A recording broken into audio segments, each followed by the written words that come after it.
네, 안녕하세요. 우리 김영식 의원이 교훈성 말씀을 하셔서 갑자기 생각이 났는데, 제가 우리 글 쓰시는 분들, 또 서예하시는 분들 아주 명인 중에 한 분하고 취재한 적이 있어요. 그분이 이제 역대 대통령들 글씨를 쭉 품평을 하는데 이렇게 말씀하신 게 기억이 나요. 이승만 대통령과 박정희 대통령은 제대로 된 글씨를 쓴 사람들이고, 나머지 대통령들은 그냥 글이었다 그러더라고. 네.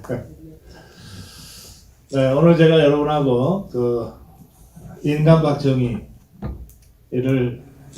한 1시간 조금 넘게 이제 대화를 할 생각인데요. 가급적이면 여러분들 의견도 많이 제가 듣겠습니다. 이게 박정희라는 사람이 1917년 11월 14일 대구에서 났죠. 태어난 때가 식민지로 전락해서 7년째 되는 해입니다. 그리고 그 후에 이제 해방이 한 20여 년 있다가 됐으니까 박정희, 소년 박정희, 청년 박정희는 내내 식민지 시대에서 이제 사람 셈인데, 저는 식민지에서 살아본 적은 없어서 솔직히 잘 모르겠어요. 그런데 이제 좀 상상을 해보면 식민지라고 하는 게 그게 기본적으로 이 2등 국민 취급받고 하등 국민 취급받으면서 사는 시대 아닙니까? 그리고 그런 시대에 태어나서 무슨 꿈을 가질 수 있었으며, 무슨 희망을 가질 수 있었으며, 무슨 즐거움이 있었겠으며, 무슨 행복이 있었겠나 싶어요. 나라를 잃은 그 서름에 끊임없이 일제의 식민 정치가 현장에서 또 학교에서 마을에서 이렇게 벌어지고, 학교 선생들이 헌병 칼 차고 다니면서 우리말 쓰면은 막 잡아가고 혼내고 했던 그런 시대를 살아낸 거거든요. 박정희뿐 아니라 그 시대를 살았던 우리의 아버지, 할아버지 세대에게 도대체 어떤 일상의 즐거움과 희망과 그런 것들이 있었겠나 싶어요. 그런 시절을 이제 10대, 20대를 보내요. 그 시대에 박정희가 선택한 거는 이제 교사가 되는 길이었는데, 그래서 20살 때 교사가 돼서 문경에서 아이들을 가르치는데, 이거 한 3년 만에 때려칩니다. 때려치는 과정을 보면 학교에서 애들을 가르치는데 20살 청년이 그래도 식민지에서 뭔가 의미 있는 일, 공적인 일이라고 하는 걸 찾아서 교사가 됐어요. 당시 교사 되는 게 쉬운 일은 아니었을 텐데 교사가 됐어요. 그래서 학교에서 아이들 가르치는데, 그 학교에서 같은 선생들이지만, 같은 교사들이지만 일본인 교사들이 어쨌든 더 세고 더 지위도 높고 헌병 일본도 차고 다니면서 아이들을 막대하고 한국 조선어 쓰는 거를 못하게 하고 막 이러는 과정을 보고, 또 아이들이 부당하게 일본인 교사들한테 학대당하는 걸 보고 여러 번 달려들고 항의를 하고 그러다가 끝내 그만두거든요. 그러니까 뭐 대단한 무슨 독립운동을 했다고까지 할 건 없지만 20대 초반에 정말 젊은 혈기로는 도저히 감내하고 참아낼 수 없는 그런 어떤 취업스러운 생활이 한 3년간 계속됐다고 저는 느꼈어요. 그래서 결국은 집어 던집니다. 식민지 시대에 그래도 제일 잘 나가는 이 직장이 교사였을 텐데 그걸 그냥 미련 없이 집어 던지고 기약 없이 군문의 길로 들어서는 거예요.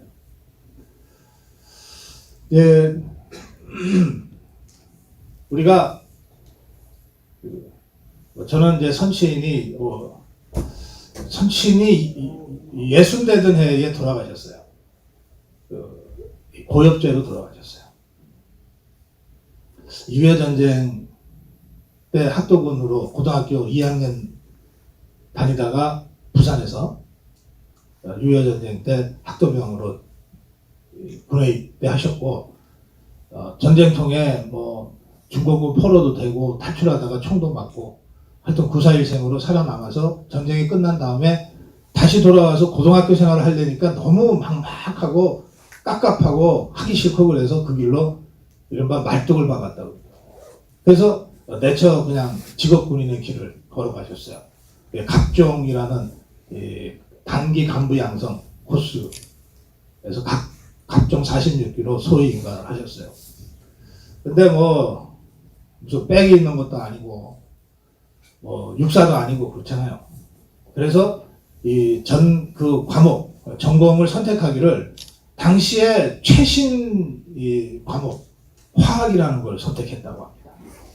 당시에 이제 2차 세계대전 그 끝날 무렵에 화학전이 막 새로 시작이 되고 이러면서 화학이 요즘 같으면 핵무기 같은 그런 신종 무서운 무기였던 때니까 그 화학을 선택을 했대요. 그 화학이 어떤 건지도 잘 모르고.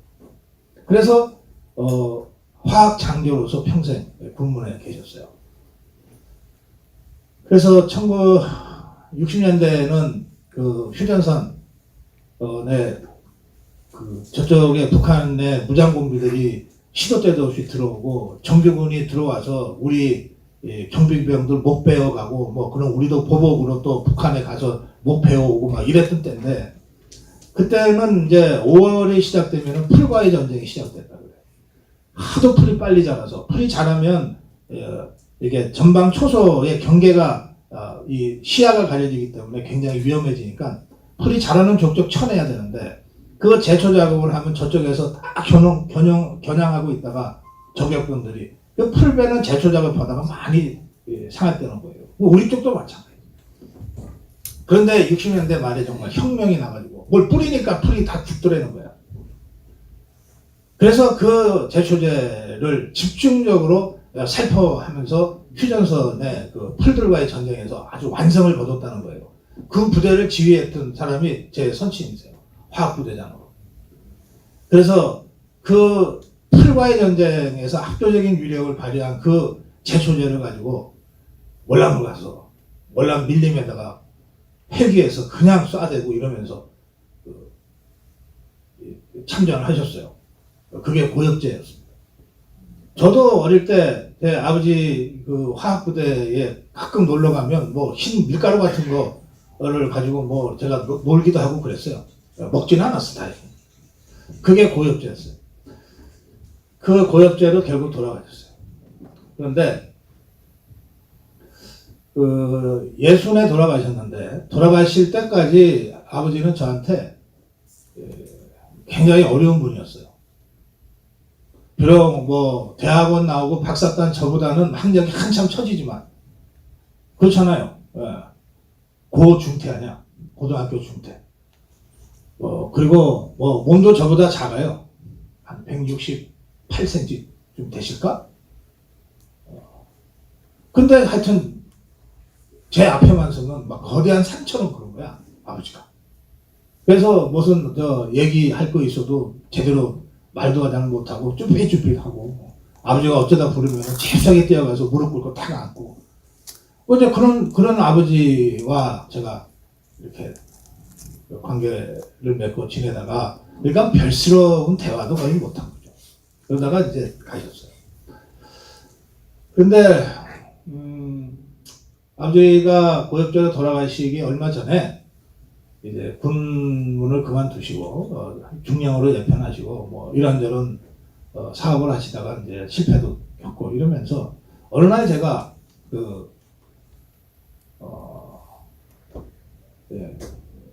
아버지의 뒷모습을 보게 됐어요. 요즘 초라한 뒷모습 같이 제가 느껴졌어요. 그때 이제 사업 실패하고 나서 어깨가 축 처져 있을 때의 뒷모습. 저도 술을 못 마시지만 저희 집안 내력이라 아버지도 정말 술 한 잔을 입에 못 드시는데 하도 힘들고 답답하셨는지 그날 소주 한 잔 드시고 그 술 기운을 못 이겨서 그런 이 초라한 뒷모습을 잠깐 보이셨는데 저는 제가 제 돌아가신 아버지 고창봉 이분을 제가 사람으로 느낀 게 그때가 처음이에요. 아, 저 사람도 내 아버지 이전에 한 사람이구나. 네? 나한테 우리 자식들한테 정말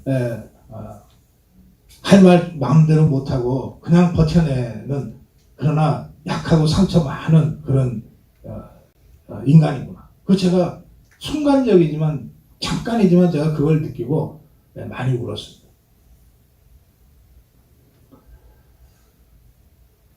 우리가 박정희라는 역사의 거인을 대할 때는 늘 그 앞에서 보게 됩니다. 근대화의 영웅 박정희. 18년간 대한민국을 이끌면서 절대 빈곤에서 우리나라를 구해낸 위대한 영도자 박정희. 그런 마치 우리 아버지들의 당당한 앞모습과 같은 그 모습만을 우리가 보게 됩니다. 그런데 그 앞모습만으로는 그 인간을 전부를 다 이해했다고 할 수 없다. 이렇게 제가 말씀드려요. 우리도 이제 박정희라는 그 인물을 떠나보낸 지 44년이 됐어요.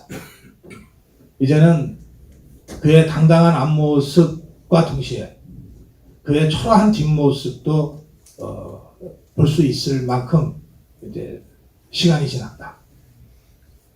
그리고 그만큼 우리가 더 당당해지고 성숙해졌다. 그래서 박정희의 당당한 앞모습과 박정희의 그 초라한 뒷모습까지를 같이 이해하고 같이 사랑할 수 있을 때 우리가 진정으로 박정희를 이해하게 될 것이다. 저 그렇게 생각해요.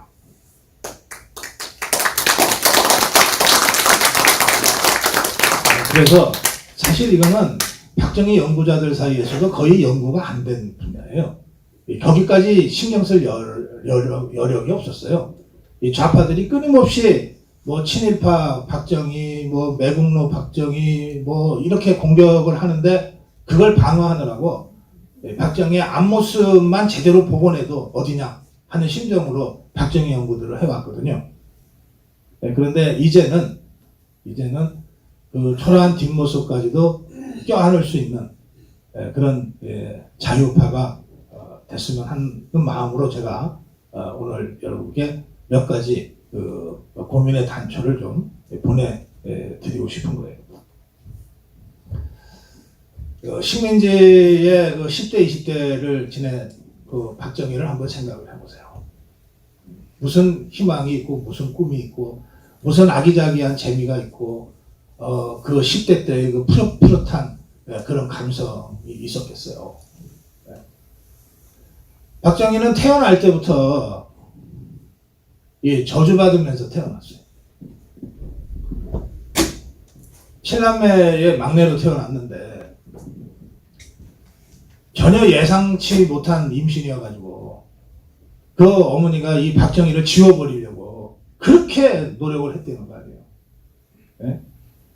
테마른 높은 데서 일부러 뛰어서 떨어져 보기도 하고 양잿물을 마셔보기도 하고 어떻게든 이 애를 떼려고 이미 6명 큰 애들이 있는데 이게 뒤늦게 생겨가지고서 그러니까 정말 박정희는 어머니 태아에서부터 목숨 걸고 투쟁한 거예요. 그리고 살아남은 거야. 그 바람에 태어나서 요만하게 태어나가지고 태어나서도 뭐 제대로 먹기를 했겠어요. 뭘 했겠어요? 엄마가 제대로 그걸 관리나 했겠어요? 형들이 누나가 그냥 업어주면서 키웠겠지. 우리들 다 여러분들도 다 저도 어릴 때 시골에서 그렇게 살았듯이 그렇게 살아서 살아남은 거예요.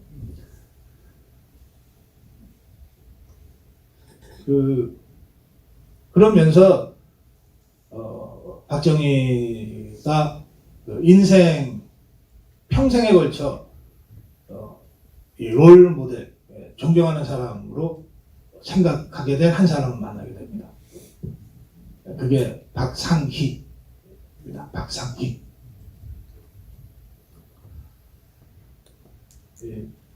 박상희는 7남매 중에 셋째입니다. 그러니까 박정희의 셋째 형이에요. 근데 이 사람은 기록에 의하면 키도 훤칠하고 아주 미남형으로 잘생겼고 언변도 아주 좋고, 그래서 대구 지역에서 이 박상희 모르면 간첩이라고 그랬다는 거거든. 네. 그 정도로 아주 걸출한 청년이었던 겁니다. 그래서 박정희는 내내 박상희를 존경하고 따랐어요. 그리고 박상희가 박정희의 롤 모델이었을 거라고 제가 짐작을 해요. 이제 박상희 이자가 소문난 공산주의자였거든요. 빨갱이였어요. 남노당이 1945년에 해방돼서 바로 생긴 게 남노당이잖아요. 박헌영이야 남노당. 근데 이 남노당의 역사는 1925년에 조선공산당까지 거슬러 올라가거든요. 그러니까 1925년에 공산당을 만들어서 박헌영이가 당시에 레닌, 소련의 이 승인하에 만들었어요. 그때부터 이 지하 조직을 유지하면서 지하 활동을 쭉 해오다가 해방되자마자 그 일제 때 1925년부터 가꾸어 온 조직이 일거에 남노당이라는 것으로, 남조선 노동당, 남노당이라는 것으로 딱 나타나는 거예요. 이게 빨갱이 공산당 조직이에요. 이 남노당의 서열 1위가 박헌영이에요. 서열 1위가 박헌영이고, 이주아, 이런 몇몇 사람들이 있는데, 박상희는 대체로 서열 5위쯤에는 해당되는 사람이었던 것 같아요. 굉장히 높은 사람이죠.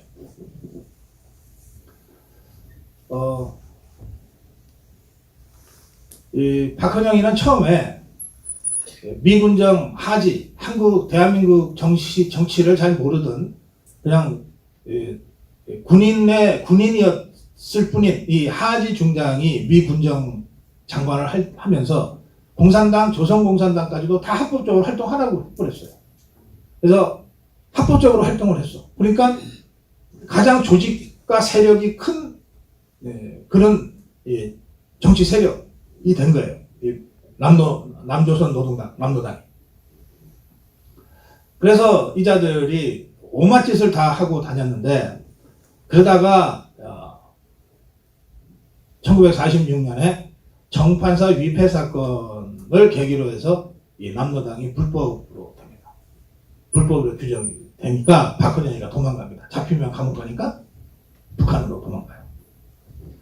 그러면서 그때부터 미군정을 상대로, 그 전까지는 남노당이 미군정과 대화해서 잘 뭘 좀 풀어볼 수 있겠다고 생각을 했어요.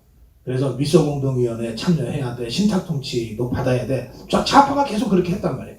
미군정과 가급적이면은 척지지 않으려고 했어요. 좌파들 처음에. 오히려 이승만 대통령이 이 미군정과 대립하면서 사사건건 싸움을 했거든요.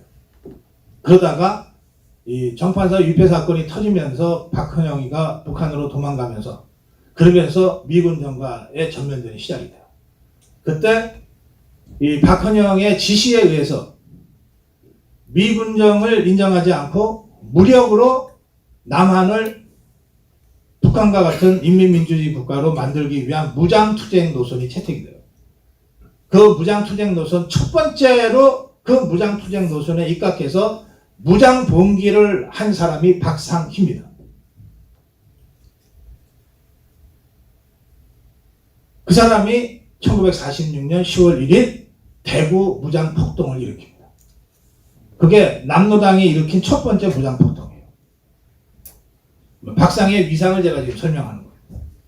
그 박상희는 그 대구 무장폭동을 최전선에서 지휘하다가 경찰총에 맞아서 현장에서 죽어요. 박정희의 셋째 형 박상희는 그런 사람이었어요.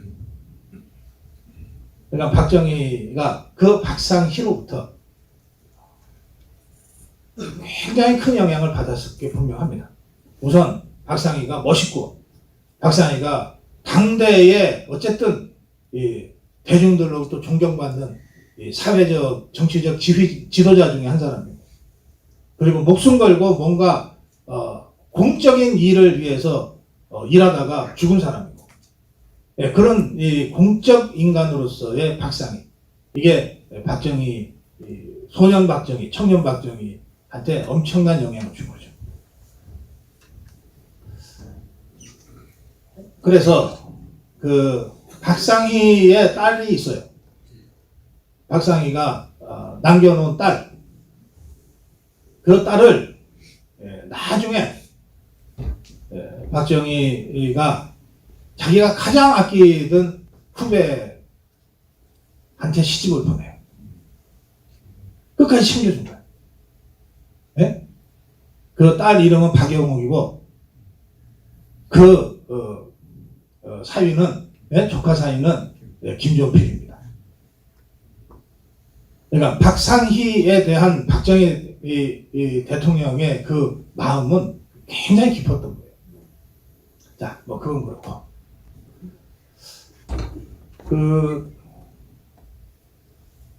그래서 박정희가 1947년 남노당, 박헌영 남노당의 비밀 지하 당원으로 여수순천 반란 사건을 배후에서 지휘했던 혐의로 체포가 돼서 이제 사형당하게 되는데요. 사형당할 상황까지 가게 되는데, 저는 그 시기에 박정희는 전적으로 박상희의 영향하에 남노당 입당 비밀당원 공작, 여수 순천 반란 사건 기획,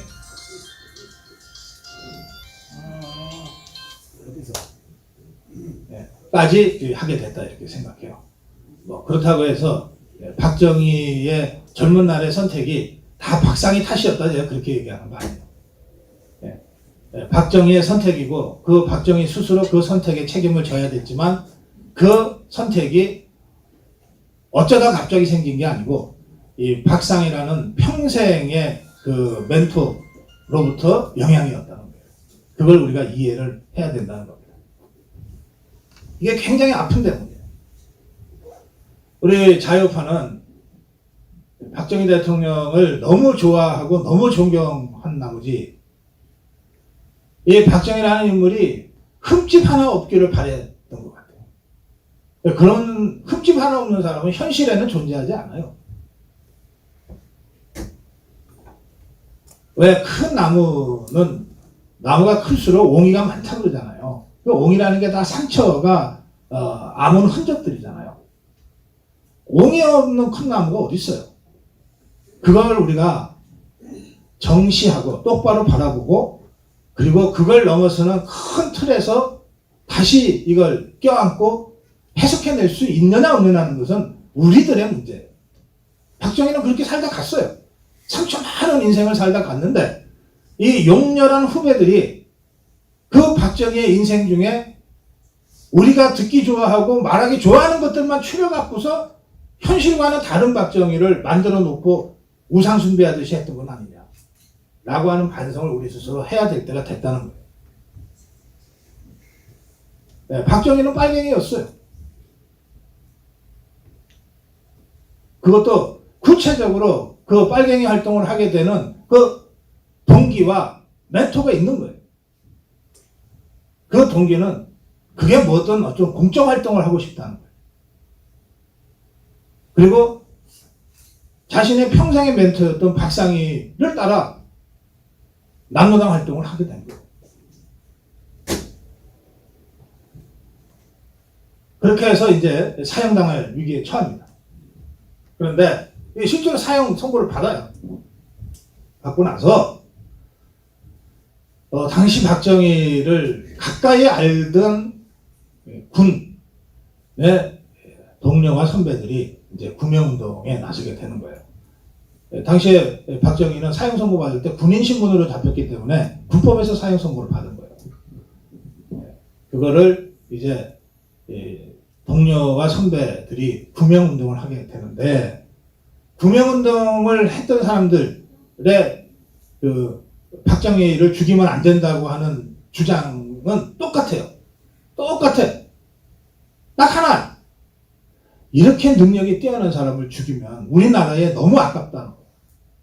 그러니까 당대의 그 수많은 이 장군들이 하나같이 박정희는 뛰어난 사람, 죽이면 그 능력이 아깝다고 구명운동에 나설 만큼 이미 탁월한 사람으로 평가되고 있었던 거예요.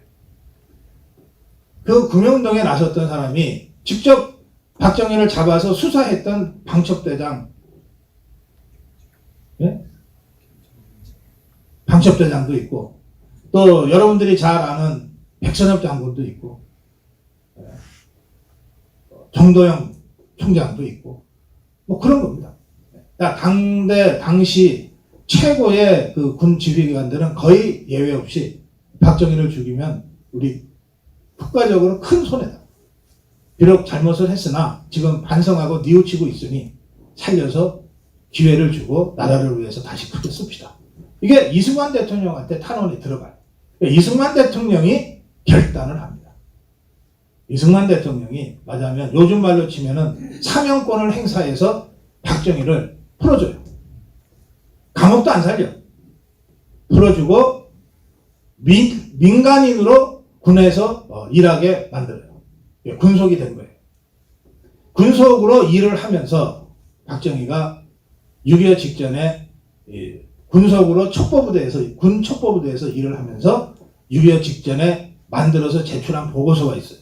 거기에 보면 이게 좌파 활동을 했기 때문에 좌파들에 대한 그 정보나 좌파들이 어떻게 발상하고 움직인다는 걸 너무나 잘 아니까 김일성이하고 박헌영이가 어떤 식으로 기습 공격을 전면적으로 실시해서 어떻게 서울을 장악하고 어떤 식으로 한반도를 공산화하려고 한다나 하고 하는 계획을 거의 본듯이 정보 분석을 해서 제출한 보고서가 있어요. 그 보고서는 거의 6.25 전쟁을 보고 난 다음에 쓴 것처럼 돼 있어. 그 정도로 아주 정확하게 정보 분석을 합니다. 그리고 6.25 전쟁이 터졌고 장교들이 계속 죽어나가는 상황에서 다시 군에 복귀하게 됩니다. 그래서 다시 장군이 되고 이제 소장까지 진급을 하는데,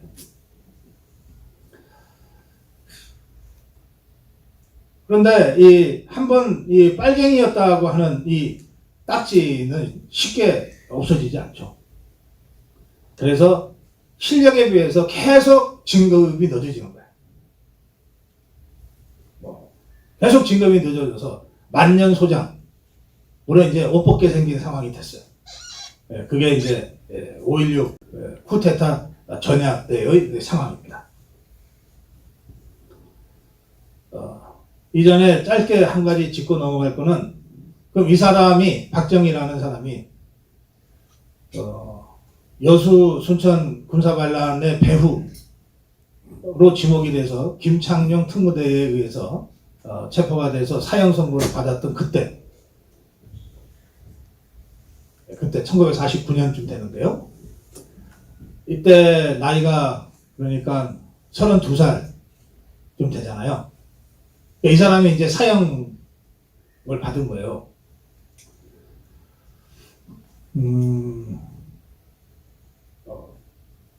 그리고 기록에 의하면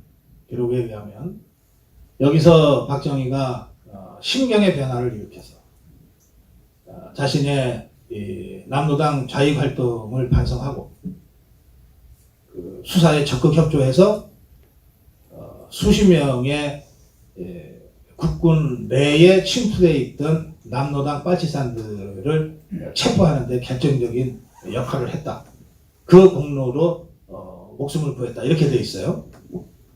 근데 이 부분은 맞으면 전문용어로 동지들을 팔아서 배신해서 목숨을 구했다는 얘기가 되는데, 저는 그런 주장이 있으나 좀 더 사실 확인은 해봐야 된다고 생각하고 별로 저는 그런 주장에 신빙성을 크게 부여하지 않습니다.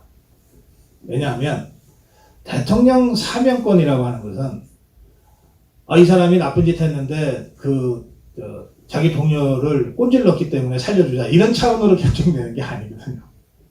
그리고 적어도 당대 최고의 군 지휘관 장군들이 대통령한테 이 사람 능력이 너무나 아깝다.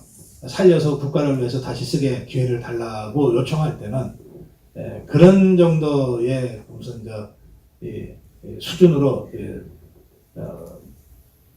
탄원을 하지 않았을 거다 그렇게 생각해요. 이 부분은 우리 학계에서 좀 더 내면하게 조사해 들어가야 될 부분입니다. 근데 어쨌든 이 1년의 과정을 거치면서 청년 박정희는 공산주의에 대한 입장 정리를 확실하게 했던 것 같아요. 이게 굉장히 중요해요. 공산주의자였고 실제로 여수순천 반란 사건을 기획했던 핵심 비밀 당원으로서 이 공산주의와 그 20대 후반 30대 초반 그 어느 지점에선가 공산주의와 결별하고 그리고 정체성을 확실하게 자유민주주의적으로 세워서 새로운 인생을 시작한 겁니다. 이 부분은 박정희의 연대기나 전기 작가들이 꼭 나중에라도 밝혀내야 될 부분이라고 생각해요. 일단 여기는 숙제로 남겨두겠습니다. 근데 확실히 정리됐다고 하는 것은 제가 자신 있게 얘기할 수 있는 것이 이런 일이 있었거든요. 61년에 이제 쿠데타로 정권을 잡았어요. 그리고 대통령이 됐는데 그때 김일성이가 저 박정희 그 형이 박상이라고 있는데 그리고 한때 빨갱이 우리 쪽에서 그 비밀 당원으로 공작도 했다고 하는데 그거 좀 포섭을 할 수는 없겠냐 김일성이가. 그래서 포섭할 사람을 찾았어요. 그래서 뽑힌 사람이 황태성이라는 사람입니다. 이 황태성이는 박상희와 둘도 없이 친한 베스트 프렌드, 친한 사람. 같이 남로당 빨갱이 운동을 같이 하다가 박상희는 대구 10일 폭동 때 죽고 황태성이는 도망가서 북한에서 그때 장관을 하고 있었어요. 그리고 이 황태성이는 박상희랑 거의 붙어 살았기 때문에 어린 박정희가 자주 봤던 상희 형의 친구입니다.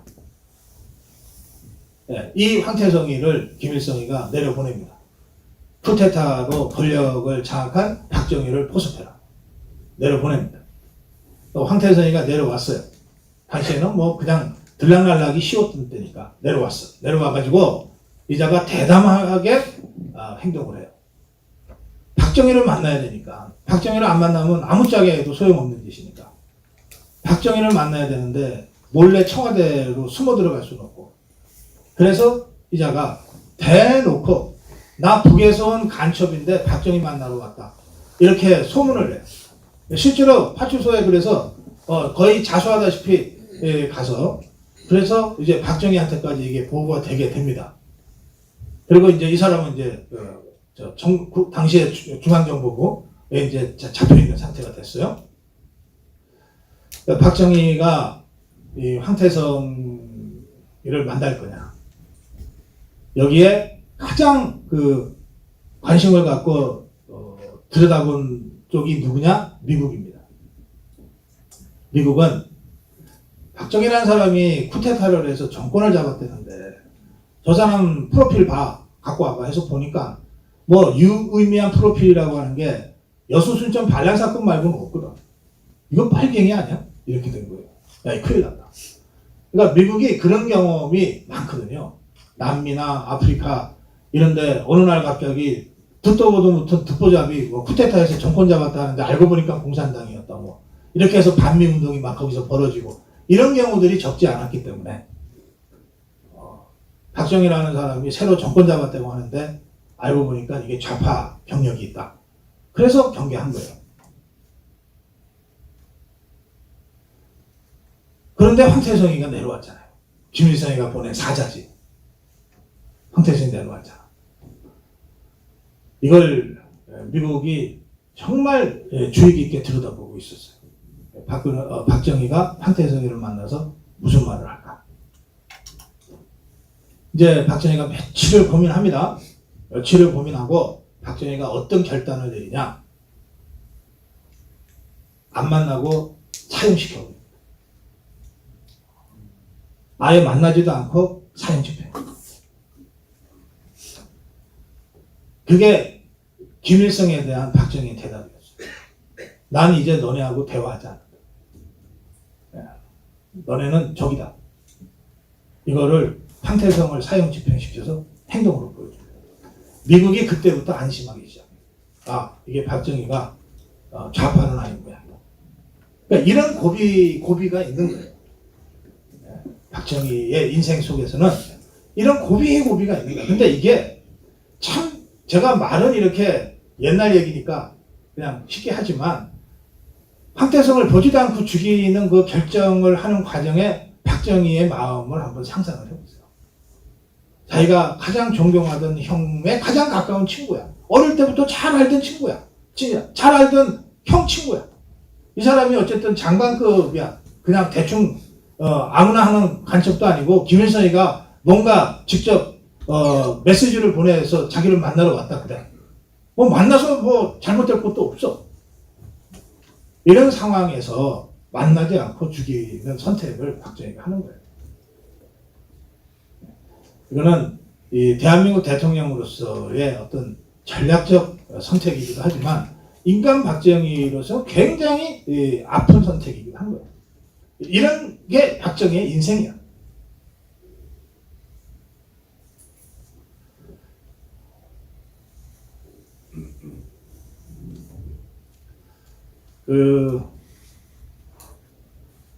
박정희가 감수성이 굉장히 뛰어난, 감수성이 굉장히 열려져 있는 그런 사람이었던 것 같아요. 그러니까 그림 틈만 나면 휴가 가서 그림 그렸대잖아요. 또 글도 쓰고 시도 짓고 노래도 작곡하고. 이게 그냥 요즘 말로 대통령 돼서 뭔가 소프트 이미지 만들어내려고 연출하는 수준하고 좀 다른 것 같습니다. 그쪽 분야의 이 신화 작품의 그 대가들이 평가하는 말들이 굉장히 조예가 깊었다는 거거든요. 그러니까 굉장한 그 감수성을 갖고 있었던 사람이에요. 겉으로는 자신을 좀 감춰야 될 필요 때문에 선글라스 끼고 다니고 그냥 강한 모습으로 이렇게 했을지 몰라도 실제로는 굉장히 여린 사람이고 아주 감성이 예민한 그런 사람이었던 것 같아요. 제가 유경수 여사가 문세광이의 흉탄에 맞아 서거한 1년 후, 그러니까 1974년 8월 15일 날 서거했고 1975년 8월 15일 1년이 되던 때에 이제 박정희 대통령이 자신보다 먼저 간 아내, 자기를 노렸던 총탄에 대신 흉탄을 맞고 죽은 아내를 그리면서 쓴 시가 있어요. 그 시를 보면 제가 그 시를 다 외울지는 못하겠는데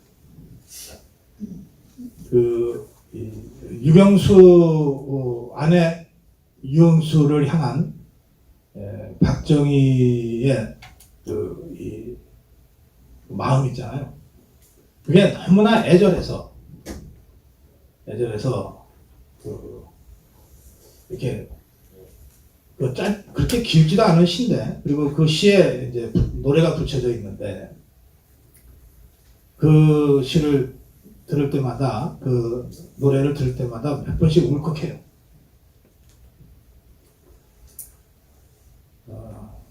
그런 사람이 박정희였어요.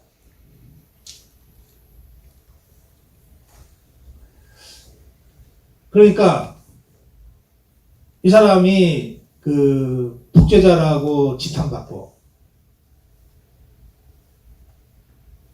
온갖 모욕과 비난과 조롱을 받으면서 그걸 몰랐을 리가 없다.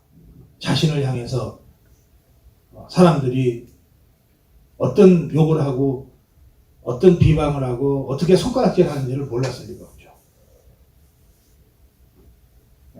그거를 다 감수하면서 내뱉은 한마디가 그거예요. 그러니까 내 무덤에 침을 내다. 내 무덤에 침을 내다. 그러니까 거기에 이 박정희라는 인간의 62년의 그 치열한 인생과 그 마지막까지 그 민족과 국가를 위해서 나가겠다고 하는 그 처절한 결의와 이런 것들이 다 묻어 있다고 생각해요. 제가 오늘 이 기차를 타고 오면서 한 2시간 KTX 안에서 계속 생각했던 거는 이 대목입니다. 이제 아산만 사교천에서의 마지막 행사 후에 헬기를 타고 청와대로 돌아간 박정희 대통령이 1979년 10월 26일 저녁 7시 45분경에 이제 청와대 바로 옆에 있는 안정가옥이죠. 궁정동 안정가옥에서 저녁을 먹고 술을 곁들여서 저녁을 먹다가 김재규의 흉탄에 맞아서 사망하셨는데, 그때 그 자리에 있었던 사람들의 나중 증언에 따르면 먼저 김재규가 그 총을 쏴서 총을 맞고 나서 박정희 대통령이 바로 즉사하지 않고 주위에서 이렇게 달려드니까 나는 괜찮아 했다는 거거든요. 나는 괜찮아. 근데 이제 저는 이거를 뭐 그냥 별 의미 없이 들어 넘겼는데, 제가 박정희보다 한 3년을 더 살고 있습니다. 지금 제가 올해 65세예요. 한 62년, 63년 이렇게 살아보니까 박정희라는 사람이 마지막 총을 맞고서 한 이 한마디가 그냥 들리지가 않는 거예요. 자, 저보다도 다 선배들이신 것 같아요. 여기 저 선배들도 많이 계시고. 그런데 여러분들, 나는 괜찮아라는 말 그 평생에 여러 번 쓰셨죠. 누가 걱정하면 난 괜찮아. 응? 우리 식구들 먼저 챙겨. 응? 난 괜찮아. 야, 우리 애부터 챙겨라. 난 괜찮아. 우리 어머니부터 챙겨. 어떻게 보면 말이에요. 여러분이나 저나 이 대한민국 남자들이 제일 많이 쓰고 있는 말이 나는 괜찮아인 것 같아. 야, 난 괜찮아. 응? 절대 빈곤 시대를 살면서 아버지한테는 어떻게든 이 보리쌀 좀 덜 들어가 있는 밥 한 그릇 따뜻하게, 그리고 계란 프라이라도 하나 좀 올리려고 엄마가 애들 막 눈치밥 줘가면서 이렇게 하잖아. 그때 아버지가 한 몇 술 뜨다 말고 들메어시 내려놓거든. 밥그릇을 앞으로. 야, 난 괜찮아. 응? 이게 우리가 지난 70여 년의 한국 현대사를 온몸으로 껴안고 부둥켜 안고 이겨온 그 아버지들의 마음이에요. 저는 박정희라는 사람이 죽음에 이르러서까지 그런 마음으로 살다 갔다. 그렇게 제가 느꼈어요. 그래서 도대체 이 박정희는 뭘 위해서 저렇게 평생 나는 괜찮아 하는 심정으로 살아왔을까? 이걸 다시 한번 생각해 봤어요. 박정희가 뭘 위해서 저렇게 평생 내 무덤에 침을 뱉으라는 각오로 나는 괜찮아를 연반하면서 살아온 것과 두 가지입니다. 두 가지. 절대 빈곤에서 좀 벗어나자. 우리도 좀 가난해서 좀 벗어나자. 이거는 정말 태어날 때부터 어머니 그 복중에 있을 때부터의 이 가난과의 투쟁이 박정희 인생을 관통하고 있는 거예요. 가난과의 투쟁에서 좀 우리가 이겨보자. 절대 빈곤에서 이겨. 그걸 위해서 이 사람이 평생을 살다 갔다. 두 번째는 그런데 저 빨갱이들은 안 돼. 저 빨갱이들은 안 돼. 이거 가지고 버텨내는 거다. 이렇게 생각해요. 그래서 우리가 앞으로 저는 박정희 연구는 이제 시작이라고 생각합니다. 워낙 우리가 험난한 역사 과정을 거치다 보니까 건국 대통령에 대한 진정한 참모습도 우리가 찾지 못하고 근대화 대통령에 대한 진짜 실체도 찾지 못한 채 여기까지 흘러왔어요. 제가 엊그저께 대구에서 박정희 동상 건립 추진위원회 행사를 진행하면서도 제가 그런 말씀을 드렸습니다.